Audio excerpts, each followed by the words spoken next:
Job Mela విద్యార్థులకు ఒక గొప్ప అవకాశమని రాష్ట్ర మంత్రి తలసాని శ్రీనివాస్ యాదవ్ అన్నారు.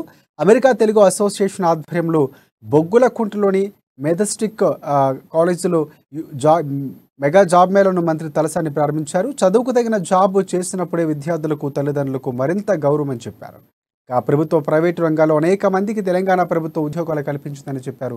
తెలంగాణ రాష్ట్రం ఏర్పడిన తర్వాత సీఎం కేసీఆర్ ఆదేశాలతో ప్రభుత్వ శాఖల్లో 1.35 లక్షల ఉద్యోగాలు భర్తీ చేస్తామని తలసాని పేర్కొన్నారు.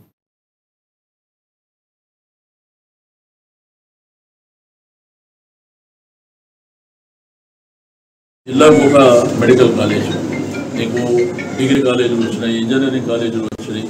దాంతోపాటు మన ఊరు మనబడి, మన బస్తీ మనబడి, దీంట్లో కూడా ఒక 7,200 కోట్ల రూపాయలు ఖర్చు పెట్టి ఇంగ్లీష్ మీడియము మరి విద్యను కూడా ఈ సంవత్సరమే ఇంట్రడ్యూస్ చేయడం, ఇట్లా చాలా కార్యక్రమాలను తీసుకొని హైదరాబాద్ గ్లోబల్గా డెవలప్ అయింది. ఇక్కడ ఉన్న ల్యాండ్ ఆర్డర్ ఏంటి, ఇక్కడ ఉన్నటువంటి క్లైమేట్ కండిషన్ ఏంటి, కనెక్టివిటీ ఏంటి, బ్రహ్మాండమైనటువంటి స్టీల్ బ్రిడ్జ్లు వచ్చినాయి, రోడ్ కనెక్టివిటీ మెరుగుపోయింది, ఉంటదామాలు, గార్డెన్స్, ఫుట్పాత్లు, బస్ బేలు, ఇంత అద్భుతంగా. అసలు చాలా మందికి ఏంటంటే నీకు శంషాబాద్ ఎయిర్పోర్ట్ దిగి గచ్చిబౌలి ప్రాంతం నుంచి వస్తుంటే మనం ఎక్కడ ఉన్నామా, అమెరికాలో ఉన్నామా, వేరే దేశంలో ఉన్నామా అనేటువంటి పరిస్థితులు కనిపిస్తున్నాయి, కొట్టొచ్చినాయి. కాబట్టి ఇవన్నీ సక్సెస్ ఏముంది, దాని మీద పడిన ఈ యొక్క శతాబ్ది ఉత్సవాలు కూడా